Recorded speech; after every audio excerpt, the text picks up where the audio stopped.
kembali di ibadah sekolah minggu GKI Lyon versi online. Nah, kenalin aku Cevita dan saya Jevara. Nah, ingat ya, walaupun kita di rumah, ini adalah ibadah. Yuk kita mempersiapkan hati sungguh-sungguh. Minta Cevara pimpin dalam doa ya. Yuk teman-teman, mari kita berdoa. Tuhan Yesus yang baik, terima kasih ya Tuhan kalau Engkau masih mengizinkan kami untuk bisa beribadah walaupun melalui online. Tuhan, kiranya Engkau yang mau kuduskan dan sucikan hati kami sehingga kami bisa fokus dan sungguh-sungguh untuk memuji, memuliakan dan mendengarkan firman-Mu. Terima kasih Tuhan, hanya di dalam nama-Mu kami berdoa dan mengucap syukur. Amin. Karena Allah kita adalah Allah yang besar yang menciptakan langit dan bumi, mari kita sama-sama memuji kebesaran-Nya.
Ya, kita bersyukur meskipun Allah kita adalah Allah yang Maha Kuasa, tetapi Dia bukan Allah yang jauh. Dia dekat dengan kita dan Dia mengasihi kita. Yuk, mari sama-sama kita nyanyikan Bersyukurlah.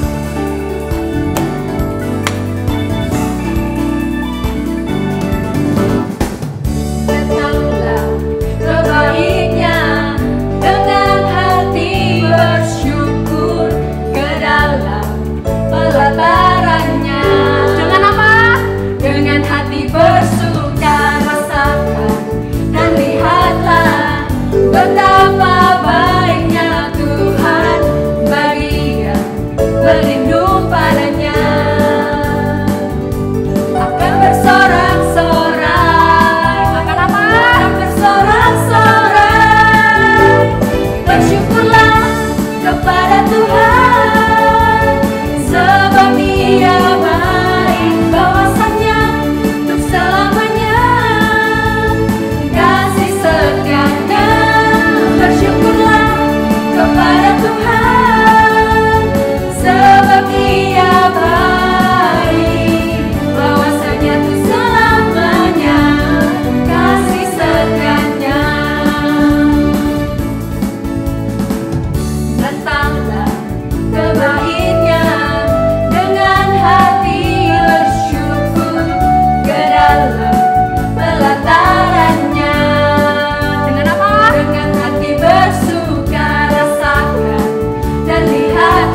guys.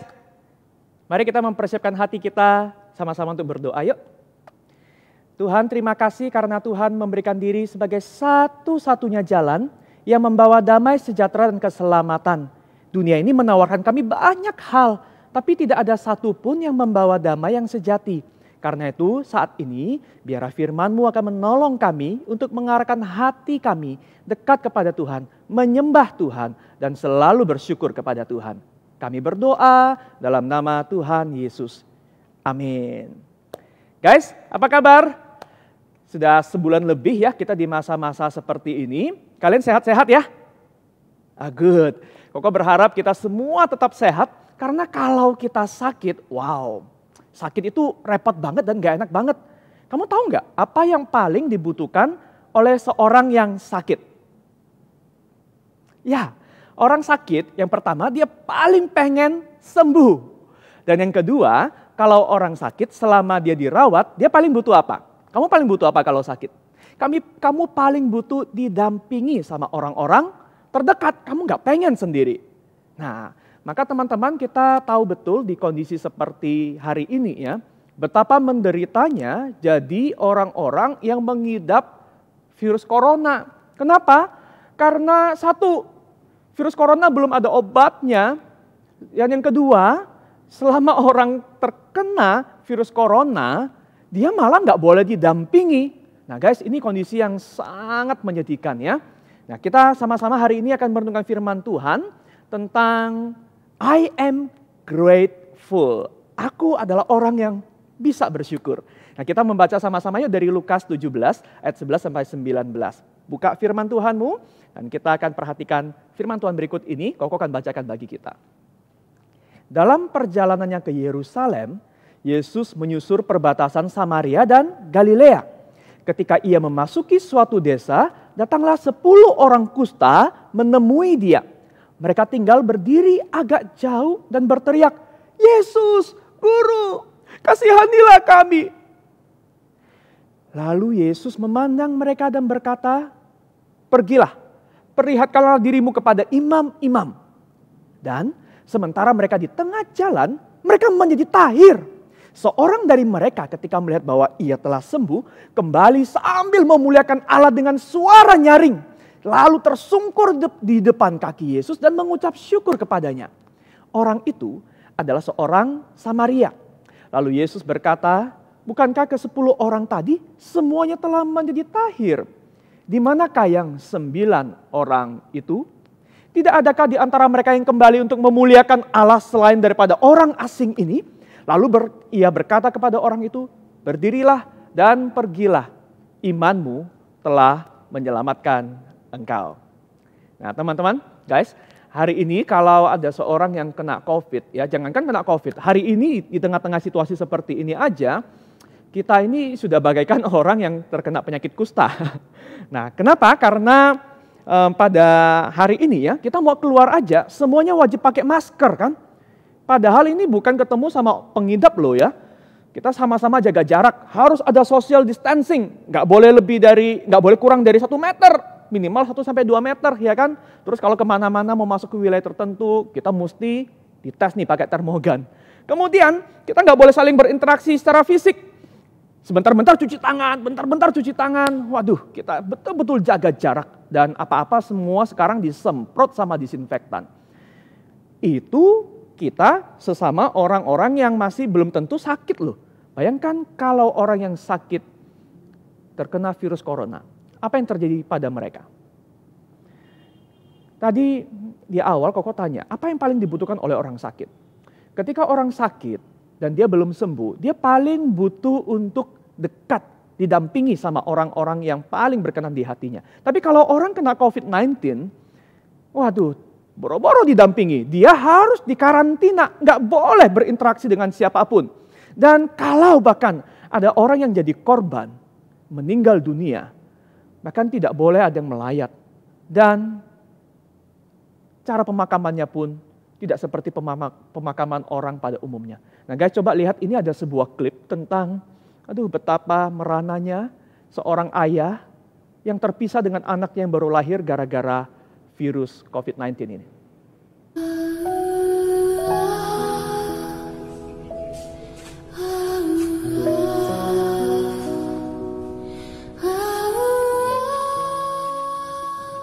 Wah guys, kamu lihat, sedih dan merana banget ya. Kalau seorang anak, apalagi masih bayi, pengen kehadiran papa mamanya, pengen meluk, itu nggak boleh. Papa mamanya juga bayangin, tadi papanya itu sampai nggak tahan, dia berbalik. Udah rasanya pengen nangis, hatinya pasti hancur, pengen meluk. Tapi nggak boleh, kamu bayangin nih, kamu lagi sakit, kamu pengen banget ada yang dampingi kamu, papamu, mamamu, atau sahabatmu, dan nggak boleh, karena takut ketularan. Nah guys, kamu sekarang bisa bayangin, apa yang orang-orang kusta pada zaman Alkitab yang kita baca tadi rasain. Mereka bahkan lebih susah daripada hari ini orang yang kena COVID-19. Mereka memang harus mengkarantina dirinya karena penyakit mereka menular. Tapi bukan cuma menular, mereka ini disebut orang-orang yang najis, jijik, kotor. Dan mereka itu harus sengaja mengacak-acak rambut, pakaiannya juga harus pakai pakaian yang dicabik-cabik. Tujuannya apa? Supaya orang tahu mereka ini adalah orang-orang najis yang kena kusta. Mereka lakukan social distancing, bukan 1-2 meter loh. Kalau ada orang mendekat dan gak tahu bahwa ada orang-orang kusta di daerah itu, maka mereka harus teriak, najis, najis. Siapa yang najis? Mereka yang najis. Supaya orang tahu, kami ini orang najis, kami ini orang-orang terbuang, jangan dekat-dekat, nanti kamu ketularan, nanti kamu ikut najis. Wow guys, nggak ada obatnya. Dan nggak boleh dekat-dekat dengan siapapun. Padahal, tadi kita ingat bahwa kalau orang sakit paling butuh apa? Paling butuh sembuh, dan kalau belum sembuh pengen didampingi oleh orang-orang terdekat. Maka ketika Tuhan Yesus hadir teman-teman, kamu bisa lihat ya. Mestinya mereka teriak apa? Waktu melihat Yesus datang, mendekat. Mereka mestinya teriak, najis, najis, jangan dekat-dekat. Tapi anehnya, waktu mereka melihat Yesus, mereka malah minta tolong, tolong, sembuhkan kami, tolong kami guru. Kenapa mereka minta tolong dan gak berteriak najis? Nah ini loh, mereka tahu Yesus itu bisa melakukan sesuatu. Mereka pernah mendengar tentang kemampuan Yesus mengadakan mukjizat. Jadi sebenarnya, dalam taraf tertentu, mereka itu punya iman loh tentang Yesus, bahwa Yesus itu bisa melakukan sesuatu buat mereka. Nih, sekarang berikutnya, bagaimana respons Yesus? Respon Yesus kan mestinya ya terhadap orang-orang sakit begini lakukan social distancing. Sama kalau kita lihat, kita tahu ada orang kena COVID-19, kita mesti social distancing. Dokter pun harus pakai APD ya kan? Tapi Yesus tidak melakukan itu. Yesus bukannya melakukan social distance, Yesus justru melakukan social approach. Yesus sengaja mendekat. Kenapa? Karena Yesus tahu betul betapa rindunya orang-orang ini untuk sembuh dan untuk diterima. Selama ini mereka berkata, aku najis, aku ini kotor, aku ini tidak berharga. Yesus datang, Yesus mendekat. Dan apa yang Yesus lakukan?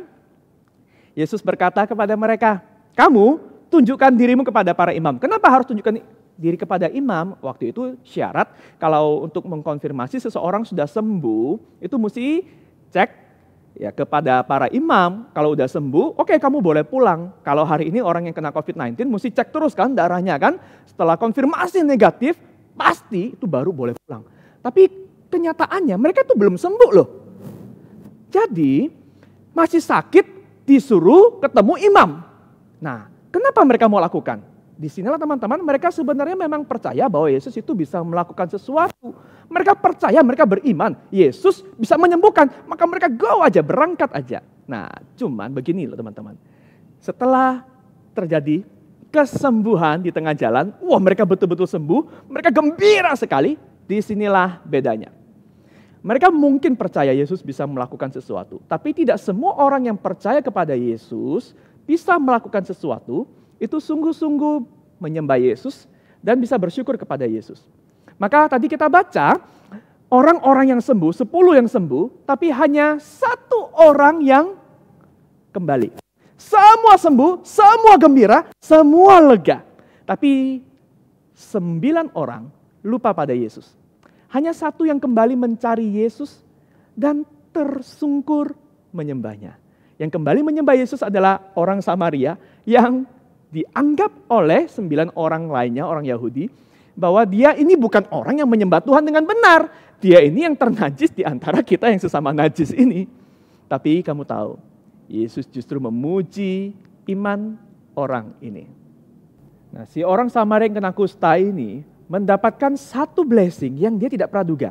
Kan tadi dia pikir kalau orang sakit paling butuh satu, sembuh. Dua, diterima kembali oleh masyarakat. Tapi Tuhan menambahkan satu blessing, ini double blessing namanya ya. Satu blessing yang bahkan lebih besar daripada sembuh dari sakit kustanya. Dan Yesus memberikan keselamatan. Keselamatan dari apa? Kamu tahu nggak apa yang lebih mengerikan daripada sakit kusta ataupun COVID-19? Yaitu kematian. Tapi bukan kematian yang mati di dunia ini, karena semua orang pasti akan mati. Tapi setelah mati itu loh apa yang terjadi. Ada satu yang namanya kematian kekal, atau biasanya kita sebut sebagai neraka. Mengapa orang takut sakit? Karena orang takut mati. Mengapa orang takut mati? Karena setelah mati, mereka tahu bahwa setelah mati ini masih ada sesuatu. Dan Yesus berkata, yang lebih mengerikan itu, aku berikan kepadamu. Karena engkau datang, engkau ingat, bersyukur, dan engkau menyembahku. Nah guys, pelajaran dari kisah ini mengajarkan kepada kita ya, bahwa bukan orang yang mengalami pertolongan yang bisa bersyukur pada Tuhan. Karena tadi 10 orang semuanya sembuh, tapi tidak semuanya bersyukur pada Tuhan Yesus. Melainkan guys, hanya orang yang menyembah Tuhanlah yang bisa mensyukuri semua pertolongannya. Nah, di tengah situasi seperti ini nih, kamu lebih mudah mengucap syukur atau justru banyak mengeluh? Kalau minggu-minggu pertama mungkin ada yang girang karena nggak perlu sekolah ya, nggak perlu bangun pagi-pagi. Tapi setelah 1 bulan lebih mulai gimana? Nah, mungkin ada yang sudah mulai mengeluh ya, bosen aku, capek, males. Seketika hanya karena situasi sulit saat ini, kita auto lupa tuh sama kenyamanan, kemudahan yang kita pernah terima selama ini.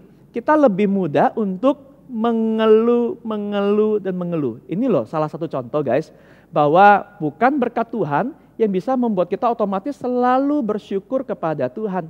Ada sebuah cerita tentang seorang petani dan istrinya. Suatu kali mereka kehujanan, pulang dari sawah, mereka jalan berdua. Lalu waktu jalan berdua, ya mereka petani yang sederhana, kehujanan, dan mereka bahkan nggak punya payung. Apa yang mereka pakai? Mereka pakai selembar daun pisang yang lebar itu buat berteduh dua-duaan sambil pelukan supaya nggak basah dua-duanya. Nah, waktu mereka jalan dari seberang, ada seorang pengendara motor, mengendarai motor sama pasangannya juga, dan begitu kenceng karena ngindari hujan dan nyemprot. Jadi waktu dia lewat ada genangan air itu nyemprot kena petani tadi sama istrinya. Wah, si petani sama istrinya itu langsung mengeluh. Pak, kita ini orang kecil nih paling apes ya, nggak punya motor, kehujanan begini. Coba kalau kita punya motor kayak mereka, lah enak, kita bisa cepat sampai di rumah, nggak perlu hujan-hujanan begini. Nah, susah ya. Nah, sekarang kita ke yang tadi naik motor. Yang naik motor tadi, yang ngebut itu, nah dari arah seberang ada yang nyetir mobil pick up tuh. Nah, mobil pick up itu lewat dan kenceng, sama-sama kenceng, sama-sama nyemprot airnya. Tapi siapa yang kena semprot? Yang kena semprot yang naik motor. Jadi begitu kesembur air yang disemprotin sama mobil pick up tadi, si pengendara motor dan istrinya itu juga mengeluh. Aduh Pak, kita ini apes ya. Hujan-hujan begini malah kena sembur air. Mereka nggak sadar, mereka habis nyemburin orang tadi. Tapi si istri mengeluh, kapan ya kita bisa punya mobil? Kita nggak perlu basah-basahan begini ya kan. Susah ya, yang naik motor juga mengeluh ya. Sekarang kita ke yang naik mobil tadi. Yang naik mobil pick up tadi, kamu tahu? Dari seberang ada mobil lain yang lewat. Mobil apa? Oh, mobil mewah, sedan, Mercedes-Benz. Nah, kemudian sama-sama lewat, saling nyembur, tapi aman, gak apa-apa. Cuman tetap mengeluh. Nah, si istri itu mengeluh begini, Pak, kapan ya kita bisa punya mobil mewah bagus kayak begitu? Gak kayak mobil kita butut, AC-nya gak ada, sering mogok, lambat lagi. Mengeluh, susah ya. Nah, sekarang yang terakhir, yang bawa mobil sedan tadi, dia nyetir sendirian, nggak ada pasangannya. Waktu dia nyetir, dari seberang itu dia melihat ada 2 orang itu peluk-pelukan, bertedukan daun pisang tadi. Dia lewat, gitu. Kamu tahu yang mengeluh? Dia mengeluh nggak? Dia mengeluh. Aduh, enaknya mereka berdua begitu romantis, begitu menikmati, bahkan di tengah hujan aja bisa romantis berduaan. Sementara aku sibuk kerja, aku keluar kota, aku jarang ada waktu sama istri, sama anak, dan kadang sering tengkar sama istri. Enak ya kalau jadi kayak mereka, dalam kesederhanaan aja bisa bahagia. Nah guys, menurut kamu, siapa di antara mereka ini yang paling diberkati, yang paling bahagia? Yang mana? Yang punya mobil mewah? Nah. Jawabannya apa? Petaninya? No. Di antara mereka tidak ada satu orang pun yang bisa menikmati hidupnya, yang bisa bahagia karena mereka tidak ada yang bersyukur. Mereka selalu masing-masing fokus pada apa yang mereka nggak punya dan melihat apa yang ada di orang lain. Otomatis mereka nggak bisa bersyukur dan tidak ada satupun dari mereka yang bahagia. Guys, kamu tahu nggak? Bahwa untuk bisa bersyukur, kita bukan harus selalu punya segala sesuatu. Kita bahkan tidak harus selalu punya semua yang terbaik di dunia ini. Tapi ada satu hal yang Yesus ajarkan kepada kita. Bahwa untuk dapat bersyukur, kita harus melihat kepada satu kebutuhan yang paling utama. Yang tidak bisa dunia ini kasih buat kita. Kebutuhan itu adalah hanya apa yang Tuhan, pencipta kita, Tuhan Yesus yang bisa sediakan. Nah guys, mengucap syukur itu bukan punya orang yang hidupnya paling baik, paling lancar, paling enak. Apalagi di situasi seperti ini, bukan yang di rumah paling banyak hiburan, paling banyak makanan. No, kamu adalah orang yang bisa bersyukur kalau kamu seperti orang Samaria tadi. Bukan yang sekedar dapat pertolongan, dapat berkat. Tapi yang tahu bahwa ada yang perlu disembah. Orang yang datang menyembah Tuhan adalah orang yang paling bisa bersyukur. Karena kita fokusnya bukan kepada hidupku, tetapi kepada Tuhan. Dan apa yang Tuhan beri, teman-teman? Hari ini Tuhan memang bisa memelihara kita. Tapi yang paling utama yang perlu kita syukuri adalah satu. Kasih Tuhan yang membebaskan kita dari ketakutan paling besar dari hidup ini. Yaitu kematian kekal. Dan Tuhan juga memberikan satu hal yang paling diinginkan oleh semua orang sakit di dunia ini. Termasuk kita yang berdosa. Yaitu ingin diterima, ingin dikasihi. Kamu adalah orang yang dikasihi Tuhan. Apakah kamu menyembah Tuhan? Apakah kamu orang yang bisa bersyukur kepada Tuhan? Are you a grateful person? Are you a God worshiping person? Mari teman-teman, kita berdoa. Tuhan Yesus, terima kasih untuk semua berkat-Mu. Tapi kami sadar bahwa bukan berkat dan semua pertolongan Tuhan yang bisa membuat kami otomatis bersyukur. Hanya satu cara untuk kami bisa bersyukur, apapun situasinya, adalah kalau kami selalu menyembah Tuhan. Dan bukan mendewakan hal-hal lainnya. Tolong kami Tuhan di masa-masa seperti ini, sekalipun kami tidak bisa hadir secara fisik, tapi hati kami yang mau menyembah Tuhan selalu ada. Kami beribadah, kami baca firman-Mu, kami berdoa. Sehingga setiap hari hidup kami, hati kami penuh dengan ucapan syukur. Kami berdoa di dalam nama Tuhan Yesus. Amin.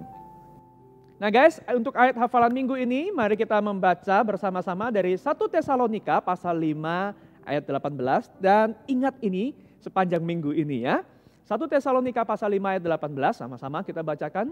Mengucap syukurlah dalam segala hal, sebab itulah yang dikehendaki Allah di dalam Kristus Yesus bagi kamu. Sekali lagi, mengucap syukurlah dalam segala hal, sebab itulah yang dikehendaki Allah di dalam Kristus Yesus bagi kamu. Sembahlah Tuhan, maka hati kita akan lebih mudah untuk mengucap syukur. Jadi teman-teman, dengan menyembah Yesuslah, kita dapat belajar untuk bersyukur. Baik di dalam kesukaan maupun di tengah kesulitan. Mari kita sama-sama menyanyikan lagu Thank You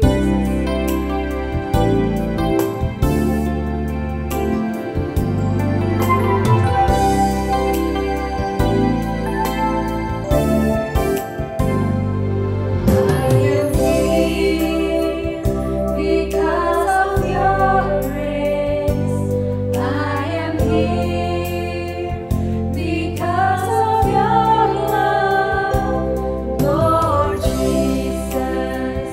I am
teman-teman, mari kita tutup di dalam doa.